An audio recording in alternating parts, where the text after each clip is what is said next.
جی آج عالم اسلام کی دو عظیم اور علمی شخصیات کی ملاقات ہوئی ہے، تو میں چاہ رہا ہوں کہ کیونکہ ایک بڑا اچھا موقع ہے تو دونوں کے تاثرات لے لیے جائیں۔ پہلے بھی ان کی ملاقات ہے مکہ میں، 2-2.5 گھنٹے کی طویل ملاقات ہو چکی ہے، تو سب سے پہلے کیونکہ میزبان مولانا طارق جمیل صاحب ہیں تو مولانا صاحب سے پوچھ لیتے ہیں کہ ان کے کیا تاثرات ہیں، کیا فیلنگز ہیں۔ ڈاکٹر صاحب ان کے گھر پہ تشریف لائیں۔ جی بسم اللہ الرحمن الرحیم۔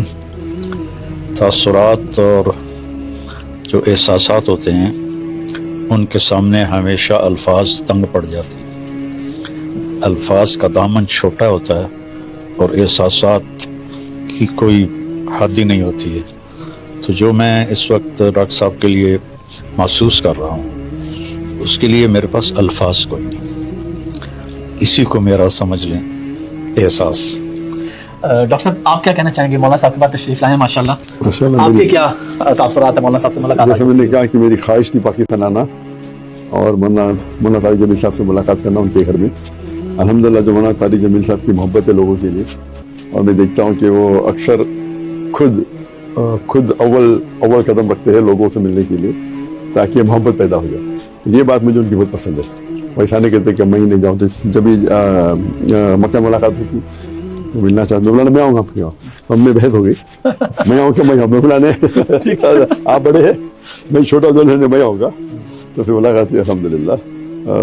یہاں بھی ماشاءاللہ پاکستان آنے کے بعد اور لاہور میں خصوصاً الحمدللہ مرکز بھی ہم گئے تھے شائبل، اور ماشاءاللہ لوگوں سے ملاقات ہوئی اور مولانا طارق جمیل صاحب بھی تھے ماشاءاللہ۔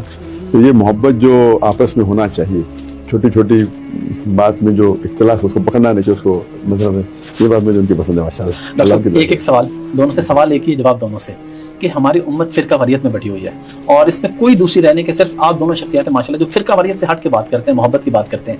کس طرح ہم اس کو مزید پھیلا سکتے ہیں؟ ابھی بھی ہمارے ملک میں آپ کو پتہ ہے لوگ انتشار پھیلاتے ہیں، وہ اس کو گالی دے رہا ہے، وہ اس کو گالی دے رہا ہے، آپ دونوں کیسے اس پہ قائم ہیں؟ پہلے ڈاکٹر صاحب آپ بتا دیں کیسے قائم ہے اس کے اوپر، تو یہی میں جواب مولانا سے لوں گا۔ میرا اور ڈاکٹر صاحب کا ایک ہی جواب کہ قرآن و حدیث پر آئیں گے تو انتشار ختم ہوگا، اس سے ہٹیں گے تو انتشار ہی انتشار۔ اب کوئی اور بات؟ بالکل صحیح۔ جو طارق جمیل صاحب نے کہا قرآن کی آیت کہ سورہ عمران سورہ نمبر 3 آیت نمبر 103 میں وَاعْتَصِمُوا بِحَبْلِ اللَّهِ جَمِيعًا وَلَا تَفَرَّقُوا، آؤ اللہ کی رسی کو مضبوطی سے پکڑو اور آپس میں بٹو۔ اللہ کی رسی قرآن اور صحیح ہے۔ اور ڈاکٹر صاحب ہم آپ سے معذرت خواہ بھی ہیں جو یہاں پہ آپ کو آ کے وضاحتیں دینی پڑنی ہے اسٹیج پہ پاکستان میں، آپ نے 11-15 لاکھ لوگوں کو مسلمان کیے، یہاں پہ آپ اپنے ایمان کی وضاحت دے رہے ہیں کسی اسٹیج پہ کہ بھائی میرا اس کا یہ مطلب ہے، اس کا یہ، تو پوری قوم کی طرف سے ہم معذرت خواہ ہیں کہ زیادہ لوگ آپ سے محبت کرنے والے چند لوگ ہیں جنہوں نے یہ حرکت کی ہے۔ بہت خوش ہے۔ بالکل دیکھو، وَكَذَلِكَ جَعَلْنَا لِكُلِّ نَبِيٍّ عَدُوًّا شَيَاطِينَ الْجِنِّ وَالْإِنسِ، اللہ نے کہا کہ نبیوں کو بھی دشمن بنے، انسان بھی جنات بھی۔ تو یہ جو بھی خیر کا کام کرتا ہے بے لوث ہو کر، اس کو مخالفت دیکھنی پڑتی، یہ ایک فطری چیز ہے۔ میں نے ایک دفعہ اپنے کزن سے کہا کہ یار ساری دنیا میری بات سنتی ہے، یہ میرے رشتہ دار نہیں سنتے، الٹا مخالفت کرتے ہیں۔ وہ کہنے لگا یہی بات آپ کے حق ہونے کی علامت ہے۔ میں نے کہا کیسے؟ کہ رسول اللہ کے رشتہ دار کہاں ان کی سنتے تھے؟ مدینے والوں نے سنی، رشتہ داروں نے تو سنی کوئی نہیں۔ تو مجھے بڑی خوشی ہوئی اس کی بات سے۔ تو جو بھی خیر کو لے کے نکلے گا شیطان اس کے لیے رکاوٹیں ڈالے گا۔ ڈاکٹر صاحب انڈیا اگر آپ کے سارے معاملات ختم کر کے واپس بلائے تو آپ جائیں گے واپس؟ آپ کا کیا ارادہ ہے یا ہجرت میں ہی رہیں گے؟ نہیں، انڈیا اگر موقع دیا دعوت دینے کا تو وہ تو میدان جنگ ہے، ہاں تو جانا ہی پڑے گا۔